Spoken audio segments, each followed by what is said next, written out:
without further ado, Ms. Pompana.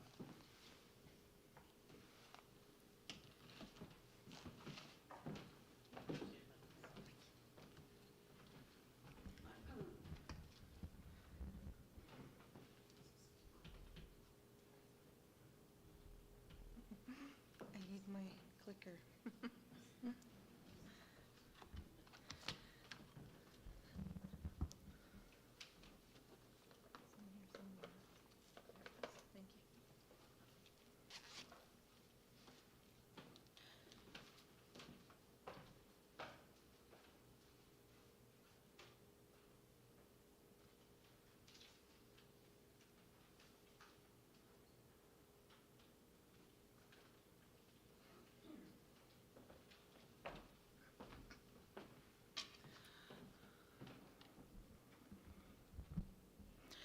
Thank you, Your Honor, and thank you all for being here today, and my guests, my Ina, and my boss, my two guests. Hamitakiapi, Chahideshkaduta Wakiwi Makiapi, Wipazoka Wakpa Damakota. Hello, my friends and relatives. My Dakota name is Red Circle Thunder Woman, and I'm from the Saskatoon River people, also known as the Sioux Valley Dakota Nation, which is located about half an hour or so west of Brandon. When I do a presentation for the RCMP, I always start out, I say my name, and I tell them that I'm from Sioux Valley Dakota Nation, and I say that it's about 15 minutes west of Brandon. I mean, half an hour. It breaks the ice, it gets them, because they're all sitting there all serious, and it gets them laughing, so. It does take me half an hour, not 15 minutes. My English name is Kathy Pompana. I'm grateful to have been invited to come and speak to you all today on such important topics as intergenerational impacts and ongoing societal discrimination. I must warn you that throughout the presentation I will be using the language of the times, and so I will be referring to Indigenous people as Indians, among other things. Please be patient as I take us back in time, because you see, we can't simply start at the residential school era because our accumulative traumas as Indigenous people started long before that. So I'm going to be taking us back in time, and our traumas are compounded and mostly unresolved to this day. So I have created a presentation for you to watch as I speak, so you don't have to be looking at me all the time. And yeah, so I'll get started. I was hoping that was gonna go. He's standing there like this. Okay, so in the 15th and 16th centuries, European nations, particularly Spain and Portugal, were eager to sponsor sailing expeditions to seek out undiscovered lands and the great wealth of precious metals, jewels, spices, and other treasures they might find on these lands. In June 1452, Pope Nicholas V issued the papal bull Dum Diversus, which basically granted permission for conquistadors to invade, search out, capture, vanquish, and subdue all pagans and other enemies of Christ, and to take possession of their lands, belongings, and to reduce their persons to submission and servitude. In January 1455, Pope Nicholas V then issued the papal bull Romanus Pontifex, a sequel to Dum Diversus, which allowed European Catholic nations to expand their dominion over discovered lands. In 1492, King Ferdinand II of Aragon and Queen Isabella I of Castile and Leon sponsored the first voyage of Christopher Columbus under the flag of Spain to find a direct trade route westward from Europe to Asia. Columbus, believing he had found the East Indies, stumbled upon the continent now known as South America. As he sailed around the islands of the native Taino peoples in present-day Cuba, the Dominican Republic, Jamaica, Haiti, Puerto Rico, the Bahamas, and the Northern Lesser Antilles, he kept a detailed journal of what he saw or didn't see along the way. One of these entries speaks to his first impressions of the Indigenous peoples he encountered on these lands.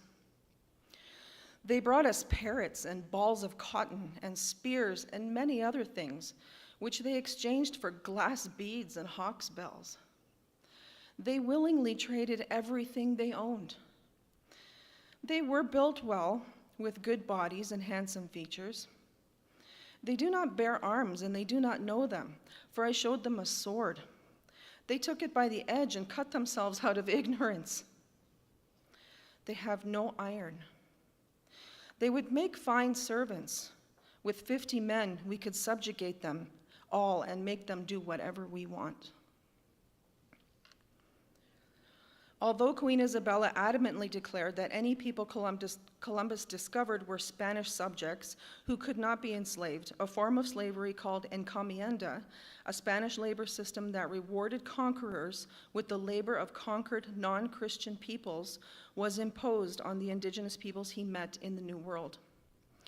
It's interesting to note that it only took a mere 30 years or so after Columbus's arrival to annihilate nearly all of the native Taino peoples from illnesses and diseases his men brought with them, such as smallpox, scarlet fever, and measles, among other things.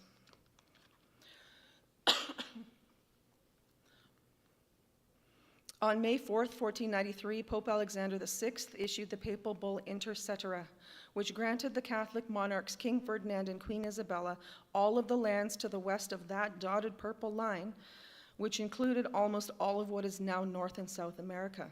This bull validates European conquest.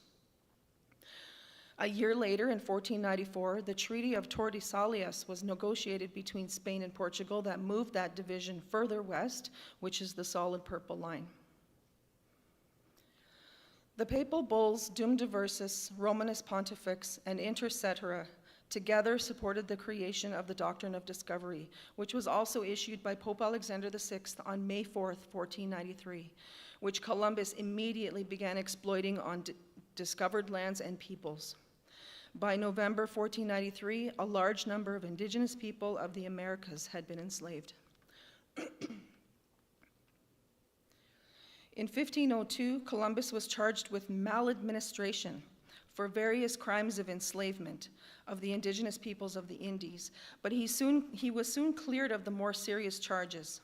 He then attempted one last trip across the Atlantic, but encountered massive storms and understandably hostile natives. He returned to Spain with nothing and died in 1506. Thank you.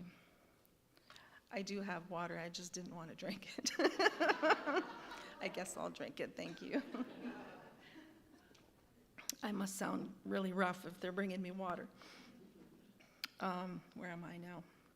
England and France, among others, also seeking lands and resources, did not agree with the division of the world as described in the bull Inter Cetera. However, they did agree with and apply the general principles of the doctrine of discovery and even added to it. They both believed that any claimed land should be occupied by those who claimed it. So, in addition to discovery, conquest, and the spreading of Christianity, England also added the idea of terra nullius, a Latin phrase meaning nobody's land, to justify their land claims. They argued that terra nullius included territories without a European recognized sovereign, where no one lived, or areas where the people were not recognized by European-defined international laws. The doctrine of discovery, with the insertion of terra nullius, justified the seizure of indigenous lands and the displacement of indigenous peoples in North America. Although the indigenous peoples of North America commonly believed in a central creator that both created them and placed them on earth for a purpose, this creator, in the eyes of the European Catholic Church and Christian religion, was not Christ. And because this creator was not Christ, it must be an enemy of Christ, a pagan deity, a heathen idol, or the devil himself. And so it begins. Because the indigenous peoples of North America are viewed as godless heathens, outside the realm of European Christendom, they are labeled as infidels, subhuman, less than, which further justifies the need to evangelize and colonize them in the name of God. In 2013, the Christian Reformed Church declared, framing Aboriginal peoples as enemies of God positioned Europeans as the harbingers of civilization and Christianity to the so-called pagans of the Americas. The doctrine of discovery became the justification for colonial actions. The missionaries, explorers, and colonial settlers that came to the New World believed that they were exceptional people, chosen by God to do God's work by introducing and indoctrinating Christianity to the godless. I will now mostly be focusing on the dreadful events that occurred in what is now Canada, but I don't want us to forget that from the early 1600s to the early 1900s, many colonial policies called for Indian enslavement, scalpings, exterminations, forced relocations, and even germ warfare using smallpox-laden blankets in what is now known as the United States. I would like to share just a few of these events, and the list on the screen is not exhaustive. These are mainly the larger, as there were many more smaller slaughters that occurred amongst these. I'll start at the top of the list with one of the first documented. In 1607, the Powhatan peoples assisted English settlers in Jamestown during their first harsh North American winter. Chief Wahun Sanako and his people brought fish, wild game, and corn to the starving settlers. 2 years later, the settlers drove the Powhatan people off of their lands and enslaved the rest. War broke out between the Powhatan and the Virginia colonists in what is now called the First Virginia War. By 1622, it was decided that the Powhatan uprising provided a great rationale for the complete extermination of Native peoples. The colonists believed that the Powhatan rebellion gave them just cause to destroy them by all means possible. Nearly 30,000 Powhatan people were killed. Between 1633 and 1635, French Jesuit missionaries used smallpox to convince the Huron Indians that if they were baptized and converted to Christianity, that they would be spared from disease. If they refused Christianity, the missionaries would gift them with a blanket that had been infected with smallpox. This gift was to show that there was no hard feelings. Many refused, and more than 10,000 Huron Indians died from smallpox. The missionaries used the deaths as an example: convert to Christianity or die. Carolina slave traders operating out of Charlestown exported as many as 51,000 Native American captives beginning in 1670. It has been said that between 1670 and 1715, more Indians were exported into slavery through Charlestown than Africans were imported. In 1724, Massachusetts and New Hampshire colonies authorized Indian scalp hunting expeditions, where hunters were paid 100 pounds for each male Indian scalp, 50 pounds for Indian woman's scalp, and 25 pounds for an Indian child's scalp. Strange, isn't it, that the myth is that the Indians were the ones doing all the scalping? By 1749, Europeans were realizing the value of alcohol as a way to aid in the elimination of Indians. Benjamin Franklin wrote in his autobiography, "And indeed, if it be the design of the providence to extirpate these savages in order to make room for our cultivators of the land, it seems not impossible that rum may be the appointed means. It has already annihilated all of the tribes who formerly inhabited the seacoast." In 1830, the U.S. policy of genocide was authorized with the signing of the Indian Removal Act. The act was designed to be genocidal in its intents and actions. Andrew Jackson insisted that the Indians could not exist surrounded by white settlements because they didn't realize their inferiority, and they didn't have the intelligence, the industry, the moral habits, or the desire to improve upon themselves while in the midst of a superior race. So they must either inevitably yield to the force of their situation or disappear entirely. The Indian Removal Act set the stage for the forced relocation of Native peoples from their traditional lands and territories.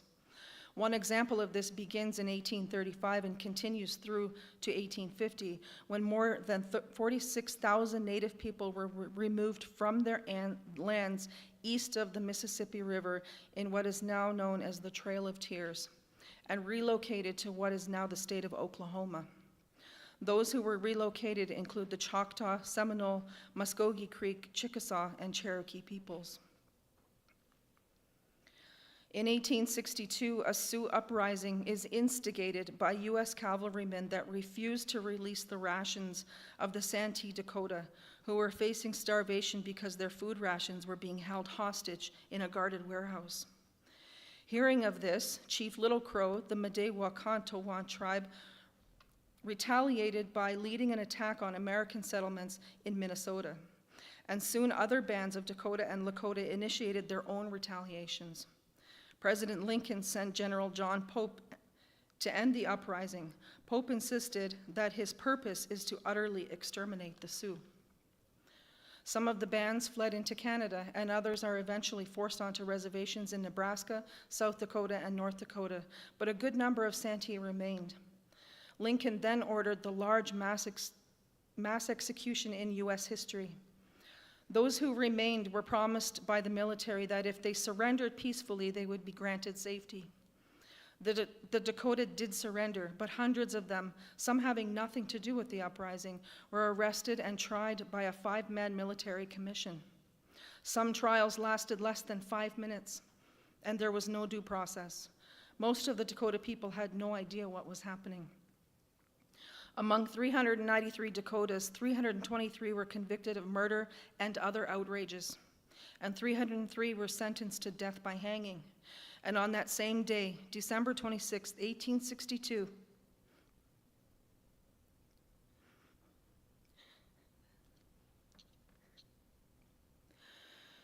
"38 Dakota men sang their death songs as they were led to the scaffold. They continued to sing and clasp each other's shackled hands as the nooses were tied around their necks. Thousands of white settlers gathered and cheered while they were executed."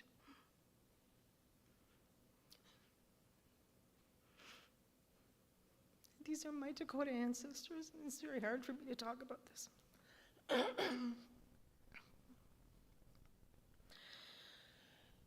There are more that I would like to speak about, but for the sake of time, I will just mention a few more. The annihilation of the buffalo herds, the Battle of Little Bighorn, the establishment of U.S. boarding schools, the criminalization of Native dances and ceremonies, and the Wounded Knee Massacre. Meanwhile, back in what is now known as Canada, Indigenous peoples were also experiencing detrimental occurrences.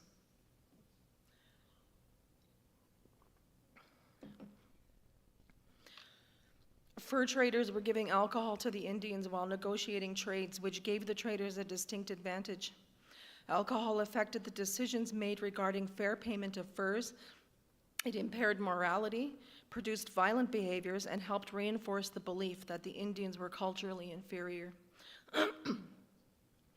Many Indigenous leaders pleaded with the government officials to regulate the amount of alcohol the fur traders could use as trade commodities, as it was severely affecting families, homes, and relationships with the Indigenous communities, within the Indigenous communities. This way of doing business with the Indians was allowed to continue with no restrictions. In 1763, the Royal Proclamation laid down the basis for how colonial administration would interact with First Nations peoples. It guaranteed certain rights and protections for First Nations peoples, but also established the treaty process by which the government could acquire their lands. As settlers crossed the country with horse and wagon, looking to settle somewhere in the fertile land that was free for the taking, Indigenous peoples were being forced onto reserves. Reserves or reservations are small parcels of land, small compared to the amount of land they had access to prior to European contact, which were first set aside as early as 1637 for the use and benefit of the Indians by the Catholic missionaries who expected that Indigenous peoples would be more easily converted to Catholicism if they were situated on these lordships. Colonial authorities eventually assumed ownership of these lands with registered legal title, and later they would be managed under the Indian Act.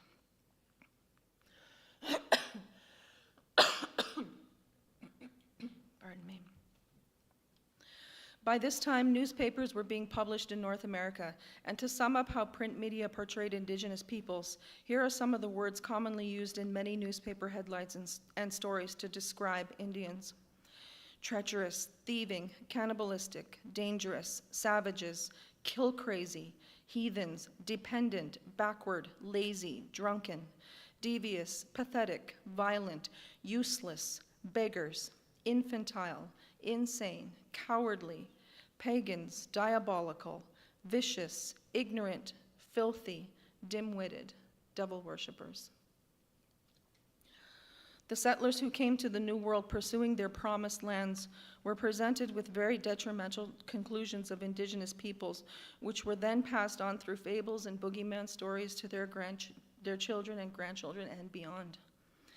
What little knowledge they had of Indians came from the views of the church, from the government agents, and from stories printed in newspapers, which was either the savage, bloodthirsty murderer story or the drunken, lazy infidel story. You see, the Catholic missionaries wanting to Christianize and save the Indians, and the government of the time wanting to expand the country, both needed certain narratives regarding the Indians, narratives that worked in their favor, that justified their forced evangelism and colonial policies. An excerpt regarding Aboriginal heritage claims in Canada, including First Nations, Inuit, and Métis, from the book Seeing Red, A History of Natives in Canadian Newspapers, reads, "The newspaper has tended to conflate all of these peoples into one heavily stereotyped monolith, patterned on a colonial ideology that flourishes to this day." The 1850 Act for the Better Protection of Lands and Property of the Indians in Lower Canada gave the government the authorization to control who was considered an Indian and who was not.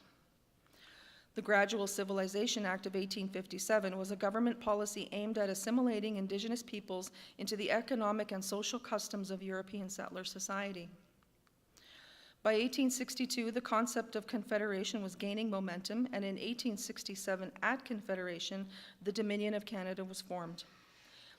In March 1867, the British North America Act, which on July 1st, 1867 became the Constitution Act, assigned legislative jurisdiction to the Dominion of Canada over Indians and land reserved for Indians.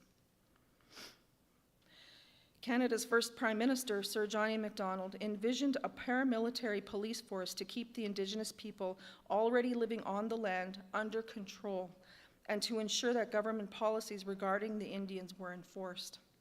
So in 1873, the Northwest Mounted Police, later named the Royal Canadian Mounted Police Service, was established. In 1876, the Indian Act was passed, which gave the Department of Indian Affairs and its Indian agents the power to control First Nations identity, political structures, governance, cultural practices, education, and whether or not they would be allowed to leave the reserve for hunting, fishing, collecting traditional medicines, etc. The sale of alcohol to Indians was now illegal, and Indians purchasing alcohol was prohibited in another attempt at assimilation. Indians wanting the right to purchase and drink alcohol first had to relinquish their Indian status and choose to enfranchise. The Indian Act made it illegal for Indigenous people to conduct and participate in ceremonies. It banned the West Coast potlatch ceremonies in 1884 after a Methodist missionary said that of the many evils of heathenism, with the exception of witchcraft, the potlatch is the worst and one of the most difficult to root out. In 1885, the Indian Act banned ceremonial dances such as the sun dance because Christian missionaries believed that these dances were done to invoke evil spirits. In 1894, the Indian Act was amended to force Indian children to attend residential schools. The atrocities that occurred as a result of the church's egocentric theological beliefs are now well known, but still aren't believed by some. An observation from the summer report of the Truth and Reconciliation Commission states that in 1947, Roman Catholic official J.O. Plourde told a federal parliamentary committee that since Canada Sorry, I forgot to change the slide. Since Canada was a Christian nation that was committed to having all its citizens belonging to one or other of the Christian churches, he could see no reason why the residential schools should foster Aboriginal beliefs. United Church official George Dorey told the same committee that he questioned whether there was such a thing as Native religion. When Indigenous children were being forcibly taken to the Indian residential schools, no settler batted an eye or objected to that sort of treatment of the Indians because their narratives that these infidels needed saving from their pagan ways, that they needed protection and rations because they couldn't take care of themselves, and they needed to be colonized for their own good were already common beliefs, and there was no question that the churches and government were doing the right thing by the Indians. Many savage tales persisted through time via newspaper articles, fictional characters in books, or when spaghetti westerns made their TV debuts in the 1960s. Indians were either stealing horses or burning wagons, on a bloodthirsty warpath, scalping innocent settlers along the way, or they were destitute beggars in need of saving. This was when the great white savior rides in on his horse and saves the day. Most of the time, the Indians were portrayed as either drunks or infantile, either way too pathetic to understand that letting go of their pagan ways to embrace Christianity would save them from damnation, eternal punishment in hell. At this time, First Nations people were beginning to rise up out of the colonial ashes and started speaking up publicly for the rights and freedoms that were denied them for so long compared to the rest of the Canadian population. They, of course, were labeled as whiners and protesters looking for handouts, and as the damaging effects of having attended an Indian residential school were causing suffering to First Nations people. Excuse me.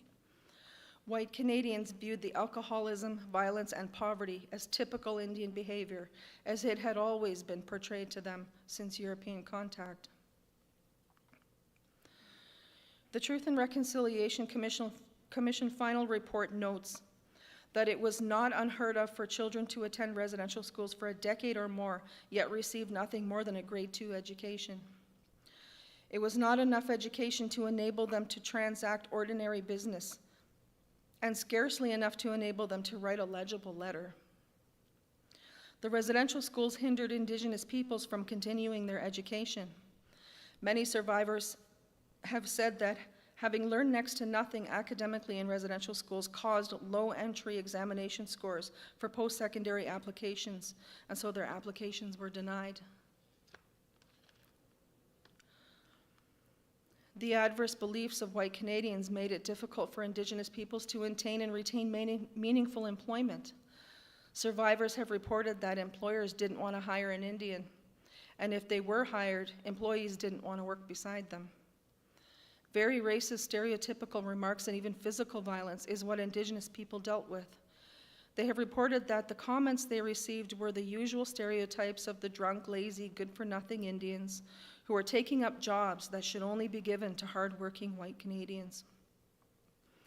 The leftover effects of colonial oppression, inadequate residential school education, and the inability to secure meaningful employment, combined with the post-traumatic stress from abuses suffered at residential schools, led to many Indigenous peoples being dependent on welfare programs.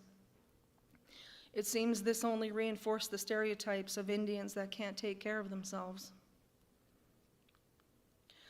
When Indian residential school survivors began speaking their truths about the horrors they endured while confined at those institutions, they were quickly labeled as liars by denialists, accused of making up abuse stories in order to get rich. Some comments being, "They're lying, it never happened. The church wouldn't have done that. It was for their own good. Indians begging for money again. They would have nothing if it weren't for the education they received and still receive for free." Mainstream media outlets like to portray themselves as allies to Indigenous peoples with their Indigenous-focused divisions and logos covered with Indigenous imagery, but it would seem that they use those smokescreens to covertly maintain the savage narratives of old.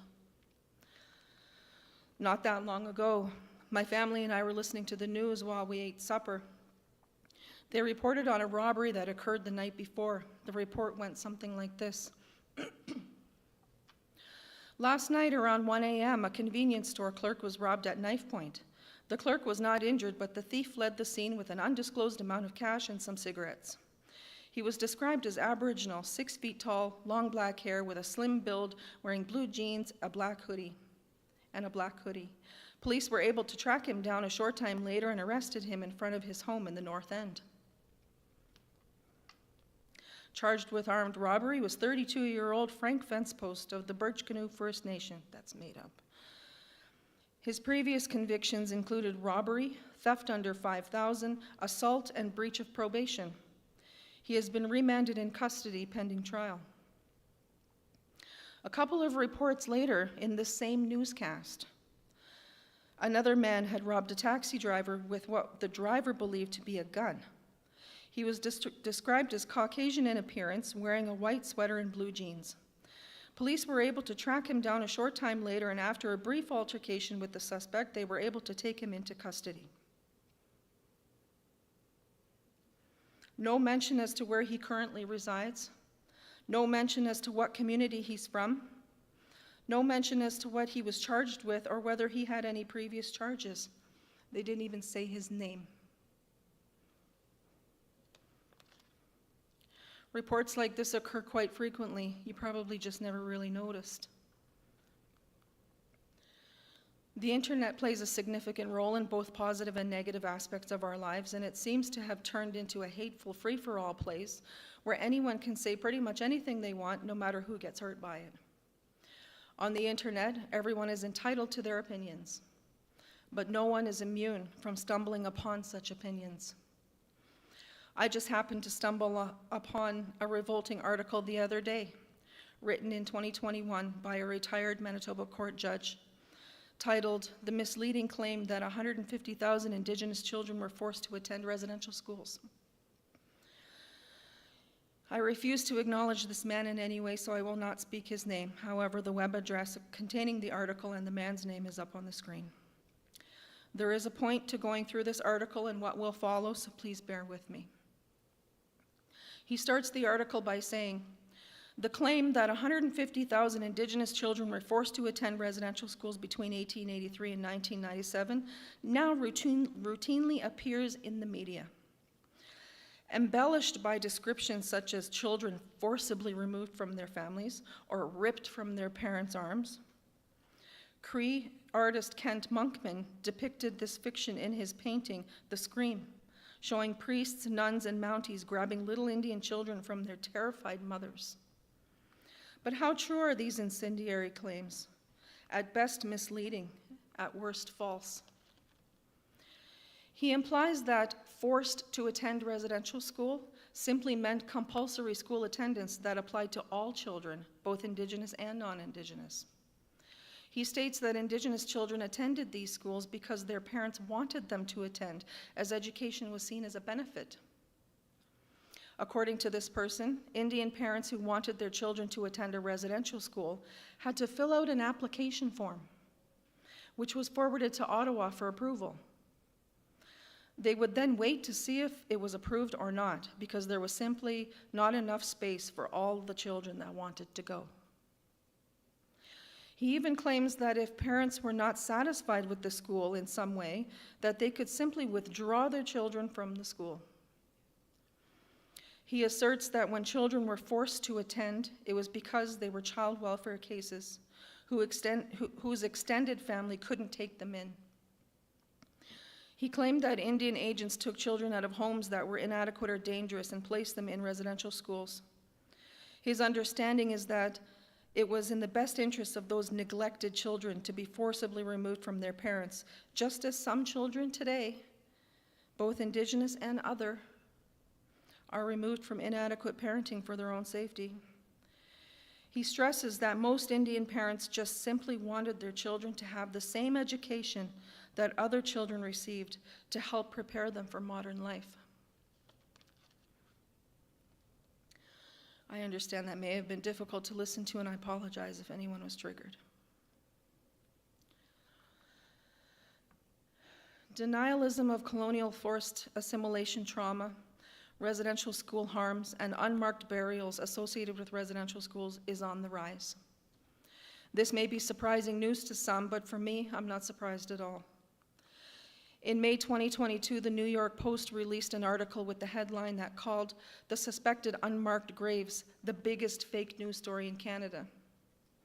This headline was quoted from an interview the New York Post conducted with a professor emeritus of political science at the University of Calgary, who claimed that he isn't buying any of it. Again, the web address with the article is on the screen. I will not be acknowledging this person. This professor said, "This is the biggest fake news story in Canadian history.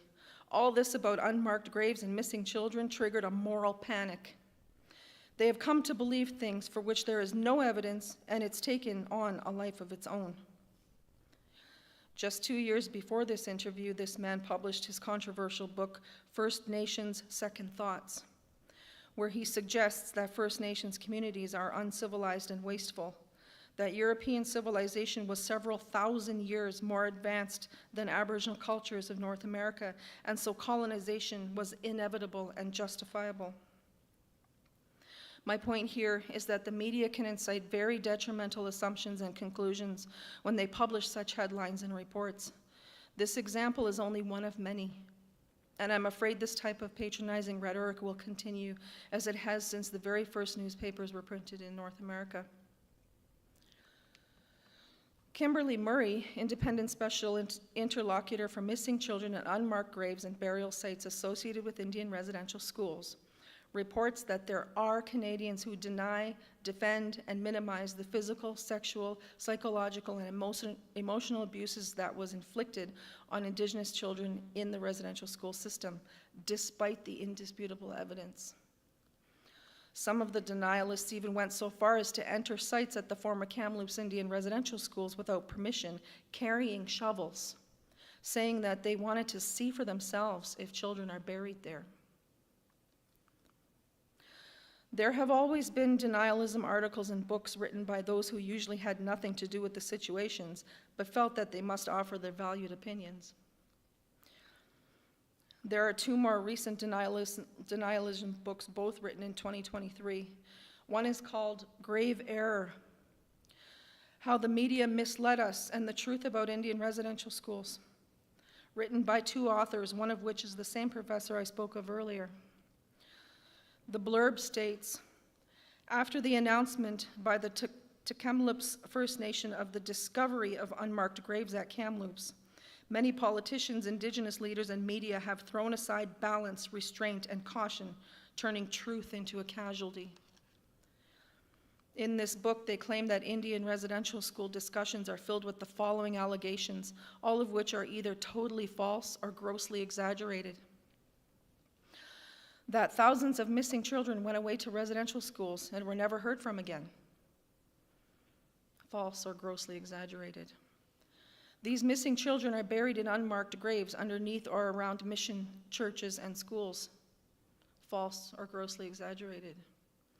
Many of these missing children were murdered by school personnel after being subjected to physical and sexual abuse or even outright torture. False or grossly exaggerated.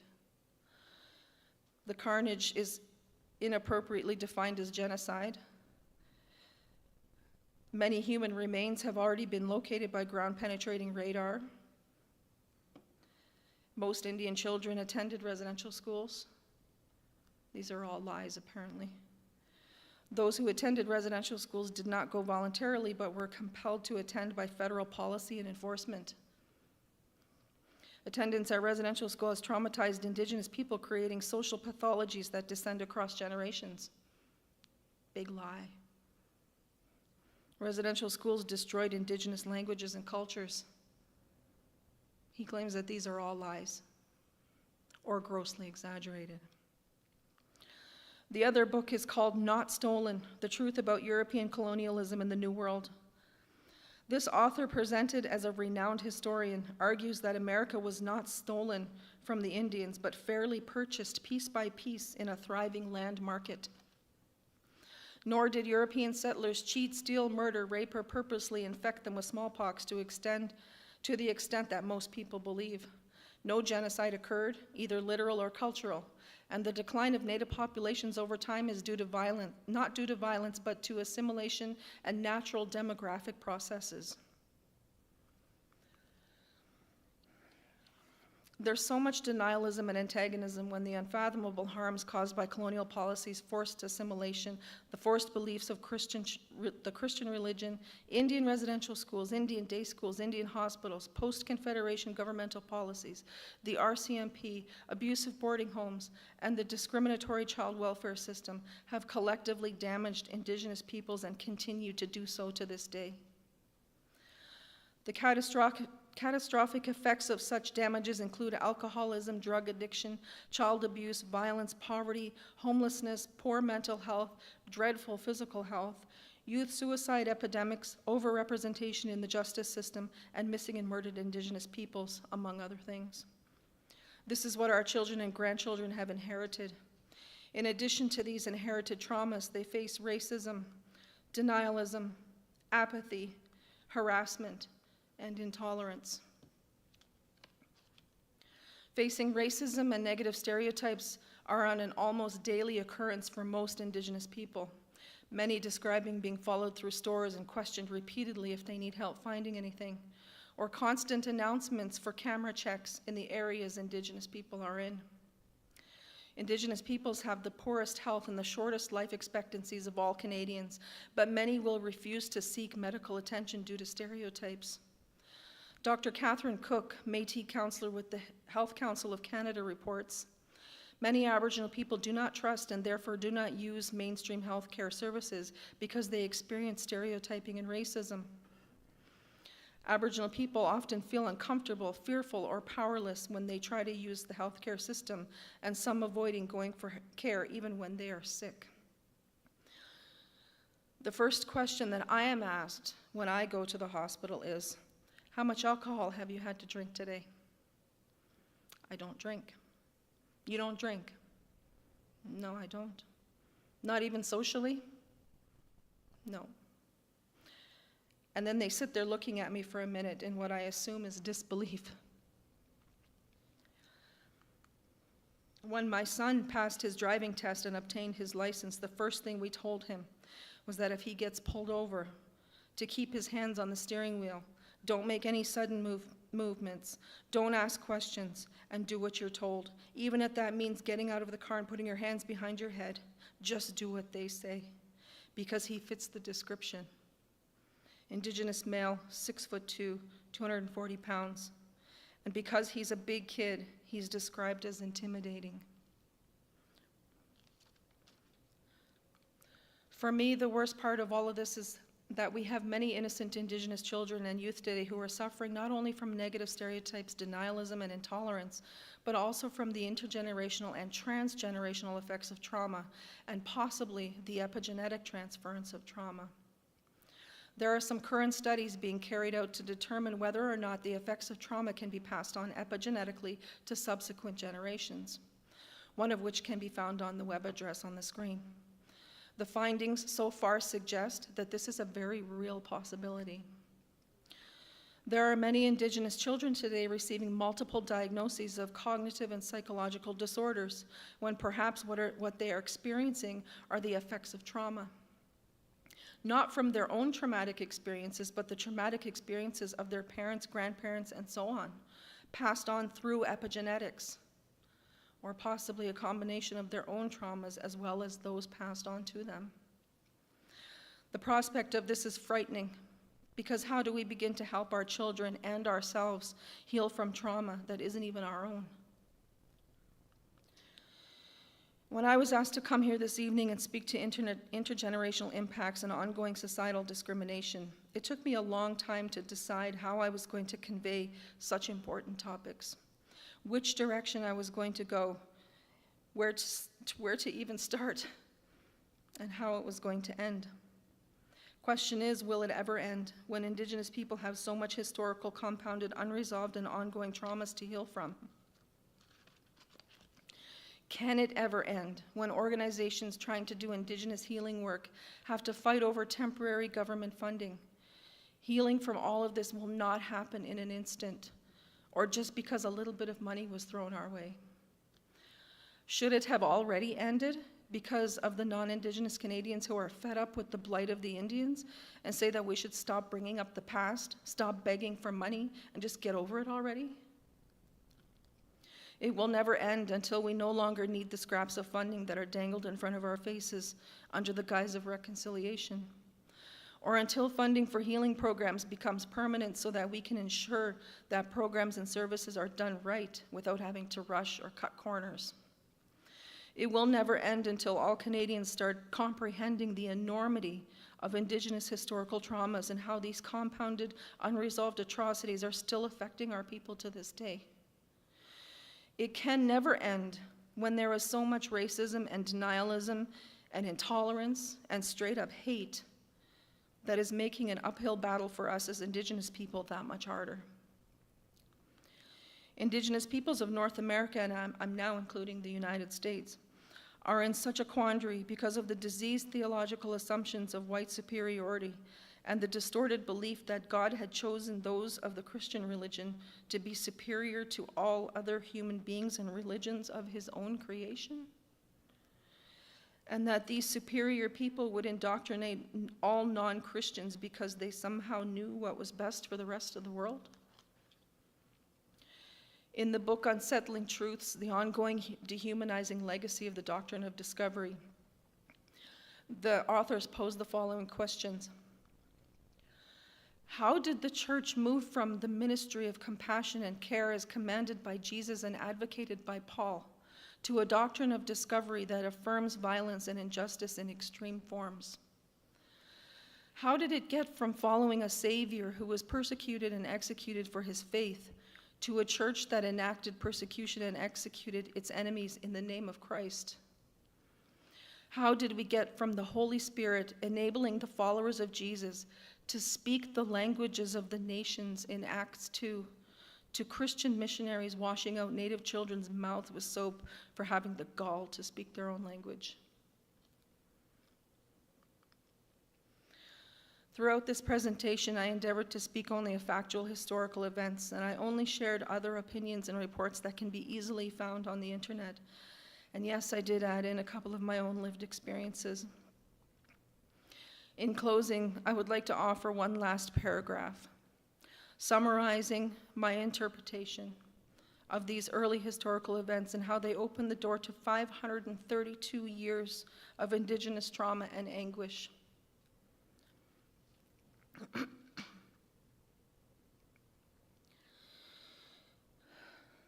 Theological and racial superiority influenced the papal ideations that contributed to a series of papal bulls, which led to the creation of the doctrine of discovery. The authorization to invade and dominate discovered lands and peoples subsequently formed unfair colonial policies, biased laws, and the justified slavery, forced assimilation, forced removal, torture, and extermination of those peoples whose only wrongdoing was that they were already living on the land that was, in the eyes of the invaders, newly discovered and considered terra nullius, free for the taking. May I thank you.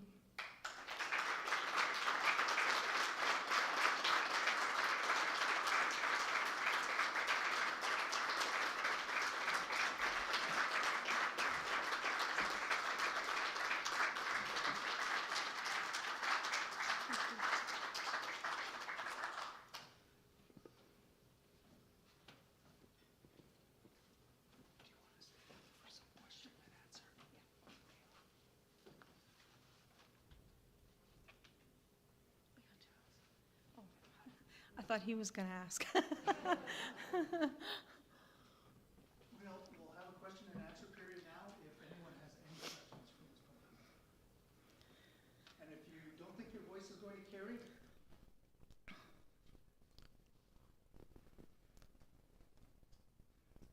I was so thrilled to see the Kent Monkman painting. I know he's become a controversial figure, but anybody who stands up is going to be that way.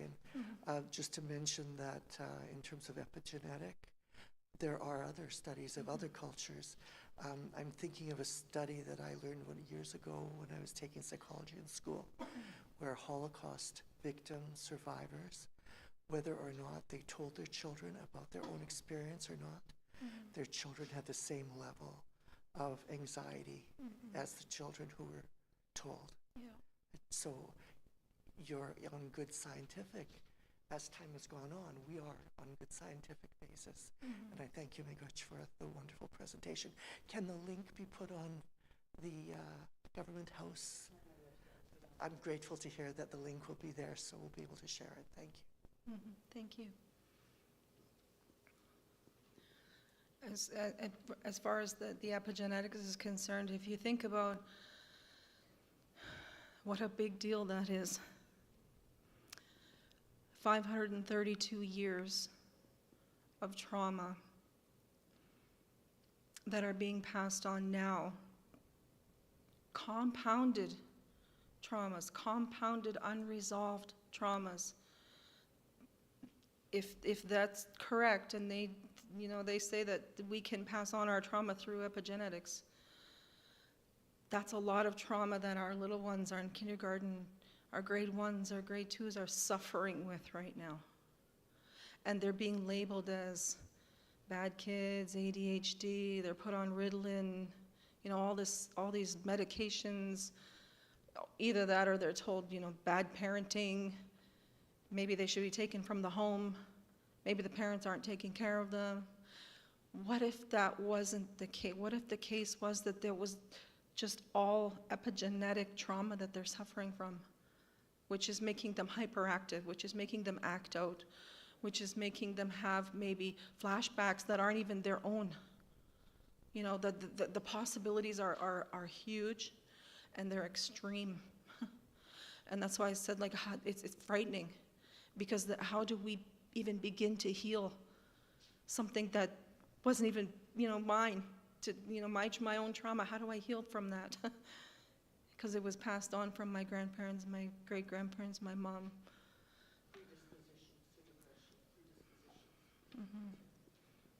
Yeah, thank you. I just wanted to add on that. First, thank you. Thank you so much for this incredibly moving, powerful talk. But I just wanted to add to your question, your comments about our society's need to have proofs when it comes to medical things, being proofs framed in Western colonial ways, in biomedical evidence, when we know that Indigenous community have been talking about blood memory and concepts like that, concepts of compounded generational trauma, since long before the West even came up with a medical definition for intergenerational trauma. Or needing proof of graves, when the people of Tk'emlúps absolutely knew for generations that their children had been buried there. I think this is a really good reminder for all of us that the kinds of proofs that we should be seeking don't need to be framed in colonial ways. And trusting Indigenous communal generational wisdom and knowledge that's been passed on should always have been enough. And if we're trying to decolonize our ways of seeing the world, that we can just believe that trauma is absolutely inherited.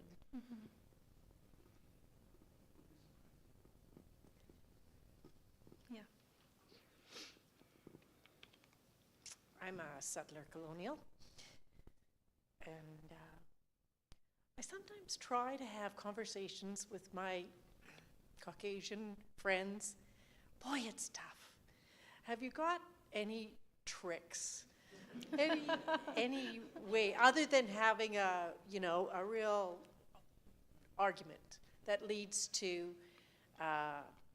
people putting their foot down and staying exactly where they are? Any thoughts on that? Yeah, I think, education is learning as much as you can about what, everything that that's not even half of it. Those are just the main things.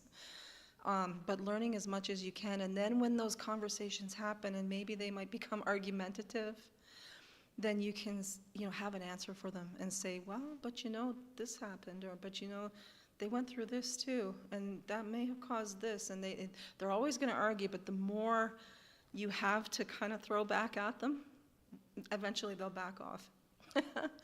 And then they might start thinking, about it, and yeah, you might be right. So it's just arming yourself with information, with knowledge, with teachings.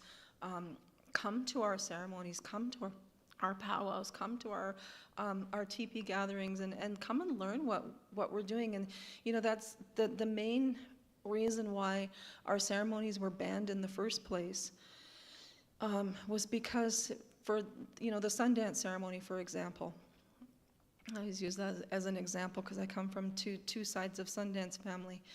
I can imagine being a non-Indigenous person and walking up to a Sundance right in the middle of when they're doing their piercing ceremony and seeing that and thinking, oh my God, what are they doing?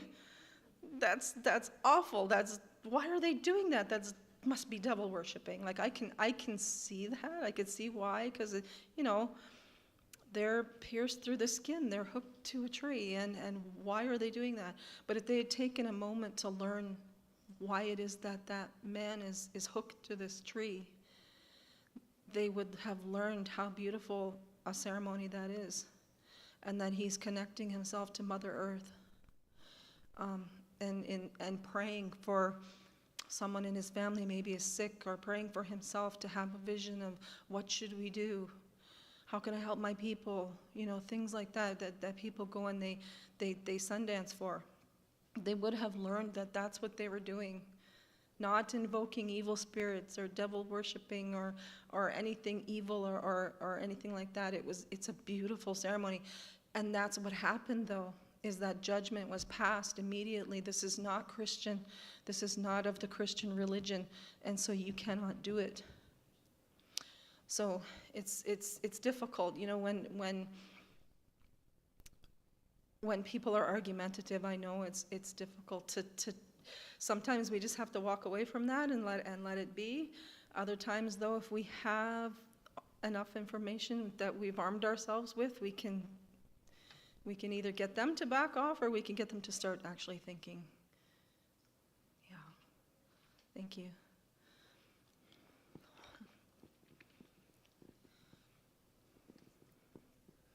On a similar note, one of the books you shared had an attribution to a publishing company, which I then searched up, and it is proudly and loudly funded by MAGA alt-right crazy people. From that point of view, from people who will deny any evidence given due to their political standings, what can we as privileged folks, as a straight white male, do to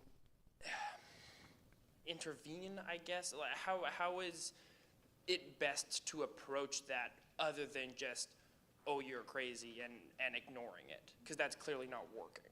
Yeah, that's difficult because those types of people, they're very steadfast in their beliefs, right?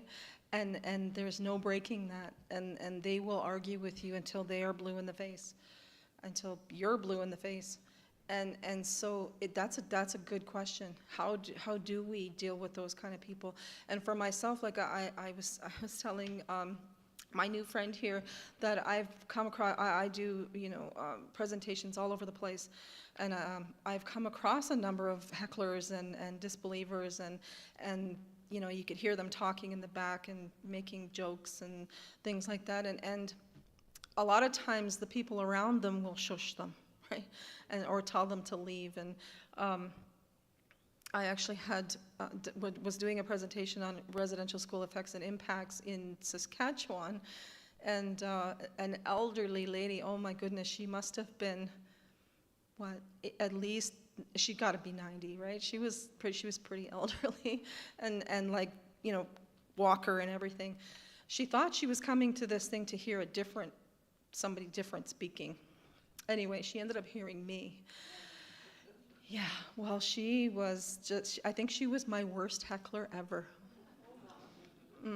She was very angry. She was almost getting ready to throw her walker at me, calling me a liar, that none of this is true. How dare you speak like that?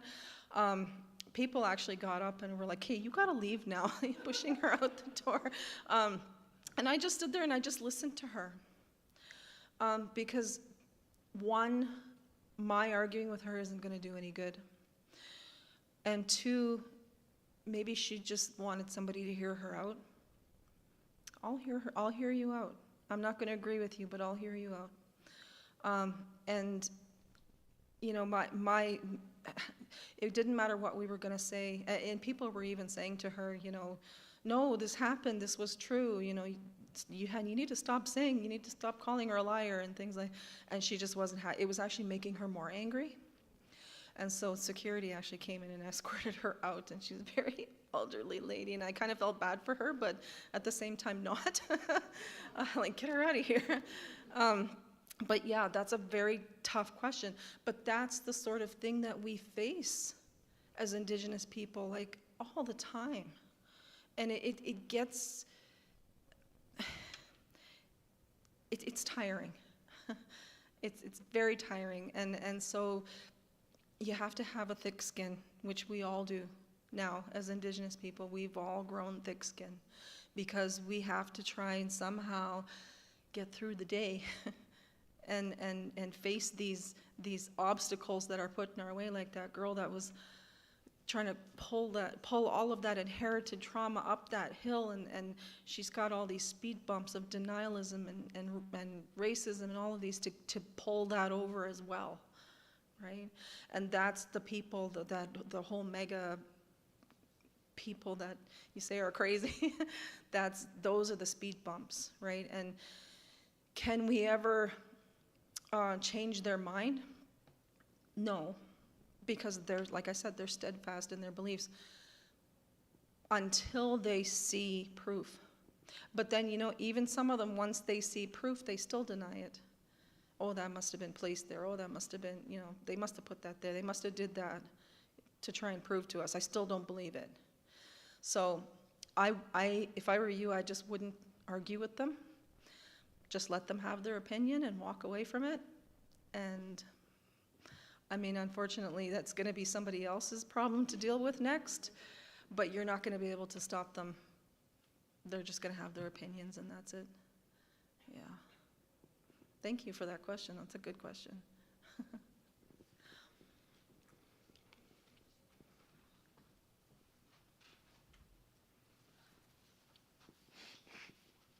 Yes. Hi.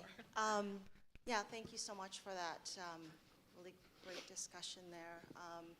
I'm a public health specialist, and I'm thinking about it from the perspective of how we can change the healthcare system. Mm-hmm. So I know you mentioned the consistent funding, and obviously there's a number of issues there to implement something like that.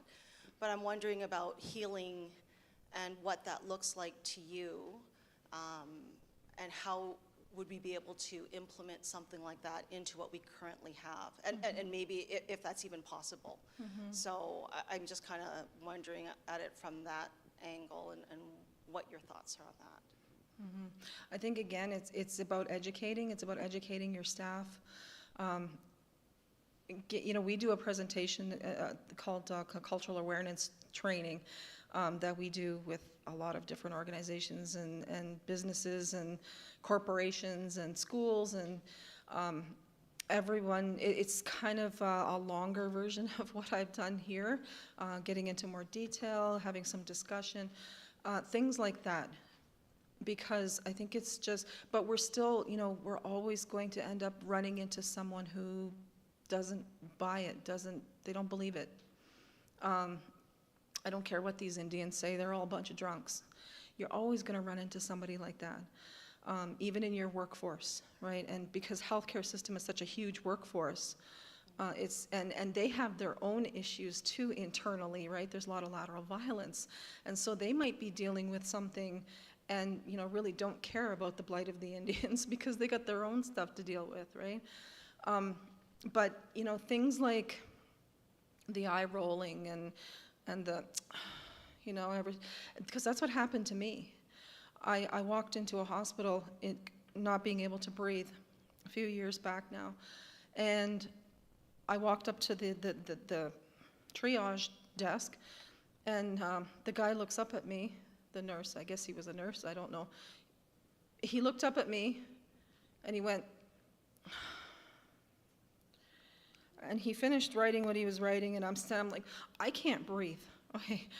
And he says, so then he finishes writing, he puts it off to the side, and he says, how long have you had your flu symptoms?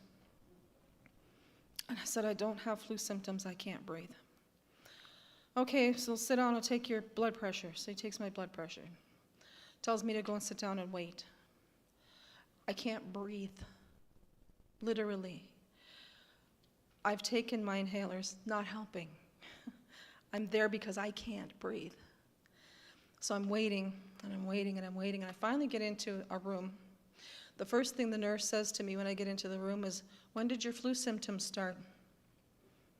I said, you're not listening to me. I don't have flu symptoms. I can't breathe. And she says to me, well, you're breathing just fine if you're talking. And then they sent me for an x-ray because I can't breathe. And I come back and I waited for hours. And my husband is panicking because because I can't breathe. And he keeps telling them, like, can you come and check on her? Can you come? And they just never did. And the doctor that was supposed to look at my x-ray was busy standing. I was just outside of where the desk is, and I could hear him standing there showing a nurse his vacation photos. And I knew that my x-rays had come back. And my husband went out there and he said, have you looked at the x-rays? And he says, yeah, I'll be there in a minute. So my husband comes back into the room, I guess. And then the doctor says to the nurse, well, I guess I better go in there. So he comes in. He didn't even look at the x-ray. He comes in with a little package that had 3 pills in it. And he says, take one of these take one every morning for the next 3 days and you'll feel fine after that. And I said, oh, okay, well, you're the doctor, I guess so. So he gave me one to take right then, and I left. I was discharged. A couple of hours later, my husband dragged me to HSC. And that doctor there actually got mad at me and said, what the hell are you doing? Why didn't you come in sooner? And I said, well, I did. I went to a different hospital. And what did they say? Well, they gave me these pills, and I showed him. And he took them and he threw them in the garbage. And he said, your lung is collapsed. While I was sitting in that hospital room with this one doctor who actually listened to me, he phoned that other doctor and yelled at him on the phone, and I could hear him like yelling and swearing at him and saying, why did you discharge her? And that doctor said, well, I wasn't actually the one that saw her, it was this other one, but he's off now. So while I'm there, the other doctor that actually saw me phones and gets the what fors from this guy, because this guy actually listened to me, whereas the other one didn't. Why? Because I'm just another Indian. Now, whether that's true or not, that's how I felt. Okay, so he might, whether it was that he didn't want to be there that day or I don't know, but to me, I felt like my care was compromised because I'm just another Indian, probably pill seeking,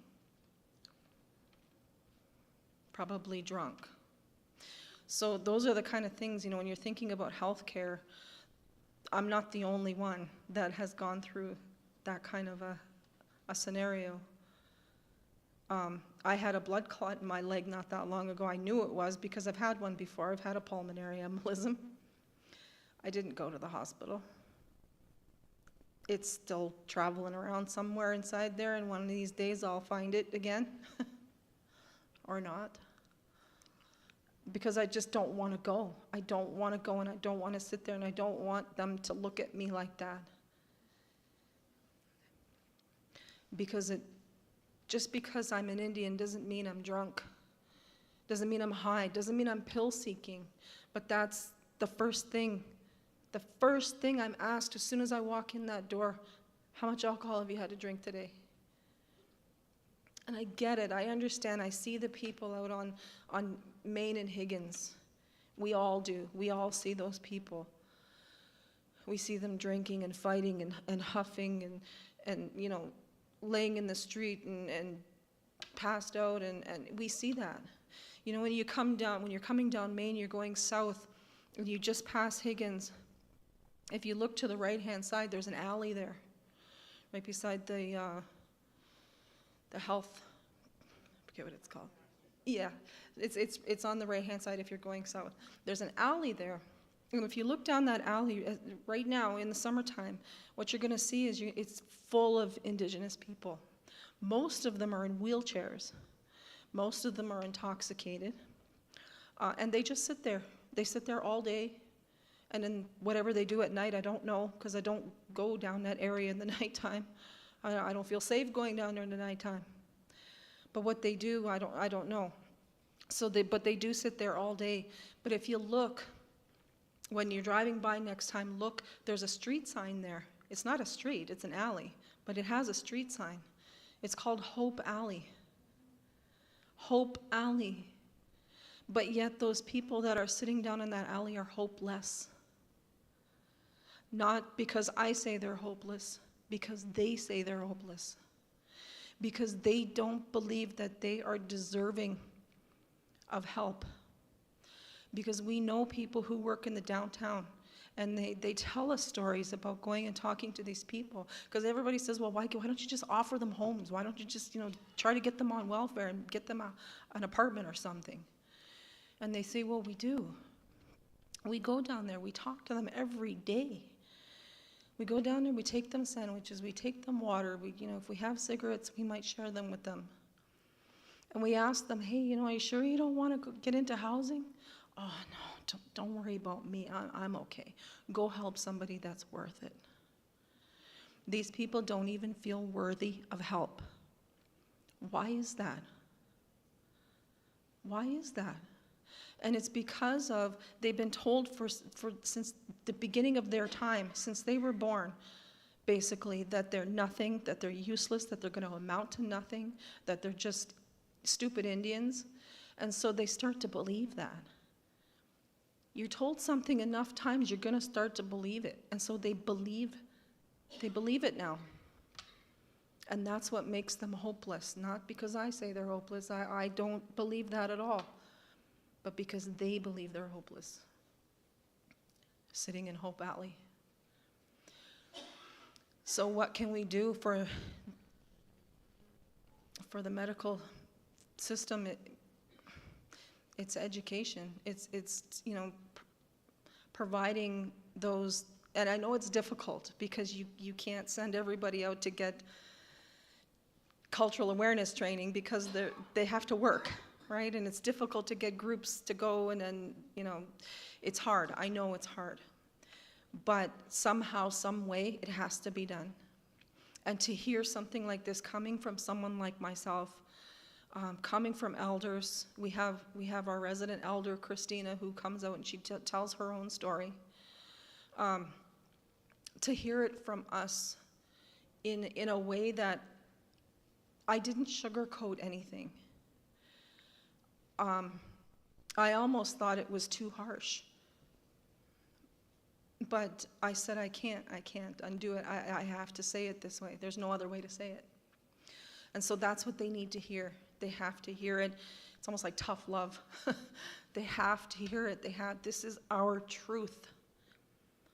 Whether anybody likes it or not, this is what happened to us, and there's no denying it because there's so much evidence of it.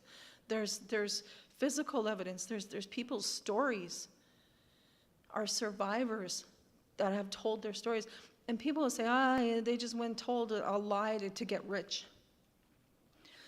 The most anybody ever made off of having endured years and years in a residential school that their compensation that they got was maybe 80,000. Maybe, if they were lucky. There was a cap on how much that they could receive. Very few ever reached that cap. But a lot of people said that we just make up these stories. Why would we make up these stories when we have so many people who are suffering? And why would we make up these stories when we were trying to help those people who are suffering? I don't know. It's hard. I mean, these questions are very hard. And there is no cut and dry answer. My son's a doctor out of Pompana, and it seems in Manitoba, the solution we got is to do Indigenous Aboriginal-led and involved medical practices. I was on the board of governors at U of M in 1976 when the first 4 Aboriginal students were accepted into medical school, and I knew at the time, oh, you've lowered the grades, so you get in. And the dean at that time said, we can put a doctor through with a C+. It's getting in. Yeah. So I don't know what your particular experience is in the locality that you're in, but in Winnipeg and in Manitoba, what we appear to be doing, and I say we because I feel engaged with my son's experience, is to have Aboriginal directed medical. Yes, for sure. And you know what though? What I showed you today and what I talked about today, this is about a lot of bad things, okay? There are a lot of good things that would have taken another 2 or 3 hours to talk about. But we do have Indigenous doctors. We have a lot of Indigenous nurses who are coming up. We have lawyers now. We have, and so we're getting there. We're getting there. I think we've hit rock bottom. I think we've hit rock bottom, and now we're climbing our way out of the hole that was dug for us. We didn't dig that hole, we were thrown into it. And now we're trying to dig our way out of it. But one of the other problems that we face is that we have other Indigenous people, we have lateral violence. So now that somebody's at the top, they get clawed back down. You get back down here with the rest of us. You think you're good, right? So we're also facing that kind of a problem. And where did that come from? Because we were always fighting over everything. We're fighting over flour. We're fighting over, commodities. We're fighting over land. We're fighting over dollars. And it's caused us all to, all our communities have lateral violence. And so we need to address that, but at the same time, it's so difficult because we have all these other obstacles to try and address at the same time. So, yeah.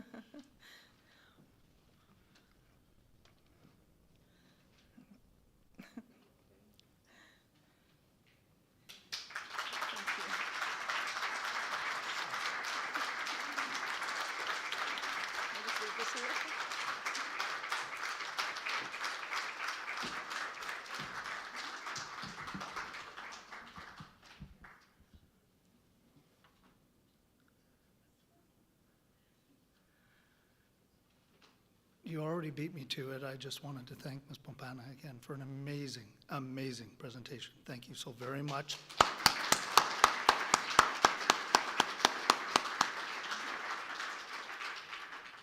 If we don't learn anything every day, I think the day is wasted, in my opinion, and I certainly learned rather a lot. Thank you so much. On behalf of Government House, I can let everyone know that Reconciliation Through Education will pause through the summer. It will begin again in September 16th specifically. Registration will open on September 5th, and the topic for that presentation will be residential school denialism and how to counteract it, which ties into some of our questions this evening. With guest speaker Dr. Sharon Carlton, Professor of Indigenous Studies at the University of Manitoba. At this time, I'd also like to remind everyone in attendance, if you haven't seen the poster out in the main lobby or one of the salons, or seen online. It was mentioned previously as well. This Saturday from 1 to 4 is the Levee on the Lawn. Elder Nepanak is going to be present and sharing stories amongst other guests and food trucks, which is always good. And that'll be an amazing event. I'll be there. So thank you very much for attending. Please join us we've got about a half hour for some light refreshments and to continue our discussions in the dining room. Thank you so much.